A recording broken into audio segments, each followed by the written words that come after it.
Salam alaikum la famille des Z, j'espère que vous allez bien ainsi que tous vos proches. Bienvenue à tous et à toutes chez Renard des Surfaces, la chaîne qui parle, qui vit et qui respire le football. Aujourd'hui, on va parler de la Confédération africaine de football, car il y a une enquête officiellement ouverte. Ça a été dit par la CAF sur son site officiel. Donc le secrétaire général de la CAF, Monsieur Véron Mosengo Omba, est pris pour cible. Lui et son équipe, beaucoup de faits lui sont reprochés, lui et son équipe, et on va voir ça ensemble. Donc je vais vous lire le début de ce communiqué.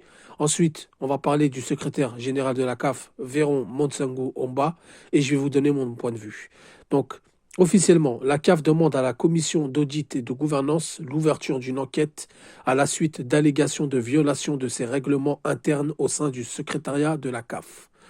La Confédération africaine de football a demandé à sa commission d'audit et de gouvernance d'ouvrir une enquête sur des allégations de violation de ces règlements internes au sein du secrétariat de la CAF. La commission d'audit et de gouvernance désignera un des cabinets internationaux d'avocats les plus respectés ou un cabinet d'audit de renommée internationale pour enquêter sur les allégations de violation de règlements internes d'audit et de gouvernance de la CAF et soumettre ensuite un rapport au comité exécutif de la CAF, donc le COMEX. Donc les amis, quand on regarde, la CAF a officiellement demandé l'ouverture d'une enquête sur les allégations et de violation des règlements au sein du secrétariat de la CAF. Donc apparemment, il y a des décisions qui ont été prises, des décisions qui ont été validées au sein du secrétariat, puisque le secrétariat, de manière générale, c'est l'endroit où on valide, voilà, ça transite par le secrétariat, on a l'aval du secrétariat, c'est lui qui gère les papiers, c'est lui qui gère les accréditations, etc. Donc apparemment, il y a eu une violation des règlements et donc la commission d'audit et de gouvernance demande l'ouverture d'une enquête, vont ouvrir une enquête. Encore une fois, c'est le secrétaire général de la CAF qui est visé. Donc ensuite, par rapport à ça, donc quelles sont les violations des règlements? Quels règlements? Quelles violations? Est-ce qu'il y en a plusieurs? Là, ce que je vois, c'est que c'est du sérieux. Pour moi, cette enquête-là, c'est du sérieux. Alors on peut dire beaucoup de choses, comme beaucoup ont déjà dit. Beaucoup ont dit que c'est parce que le secrétaire général de la CAF, il gêne, alors un certain clan à la CAF veulent le dégager. C'est vrai, c'est possible. D'autres qui disent que c'est un coup de pied dans la fourmilière, qu'enfin les choses ils vont éclater, machin, machin. Mais je trouve que cette enquête est passée inaperçue et moi je la trouve très sérieuse. Parce que peu importe qui fait quoi, il y a une enquête officielle sur des violations de règlements. Donc quelles sont les violations de ces règlements? Ça, on ne sait pas, on verra au fil de l'enquête. Ensuite, les amis, il y a un rapport accablant sur la CAF et Véron Motsengo Omba, secrétaire général de celle-ci. Le secrétaire général de la CAF est visé par Hanan Nour et son bureau. Aucune action suite à des reports de comportement contraires à l'éthique. D'accord? Donc, Hanan Nour, qui est une ancienne employée de la FIFA ou une employée de la FIFA, et son bureau actionne, donc ils actionnent le bouton suite à des rapports de comportement contraires à l'éthique.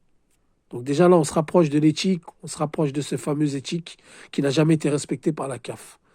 Centralisation d'une majorité du pouvoir et des départements de la CAF au sein du bureau du secrétaire général. Donc centralisation d'une majorité du pouvoir et des départements de la CAF au sein du bureau du secrétaire général. Donc c'est-à-dire que ce secrétaire général-là, on lui reproche de prendre tous les pouvoirs dans son bureau, lui et son équipe. Ensuite, conflit d'intérêts du fait de cette accumulation et concentration de pouvoir qui favorise l'instabilité. Donc conflit d'intérêts, ça c'est très grave.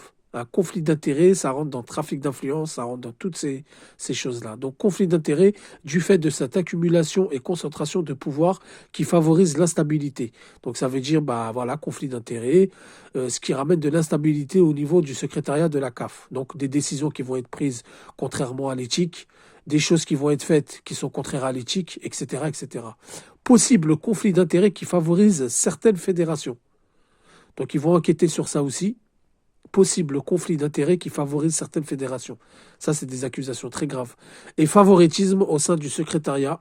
Possible abus de pouvoir. Donc voilà, l'enquête va être basée sur quoi?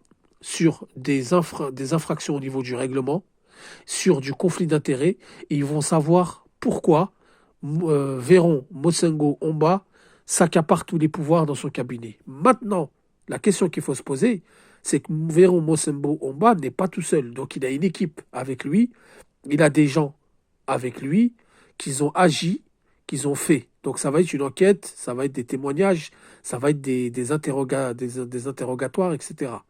Donc il se peut que cette affaire aille très très très loin.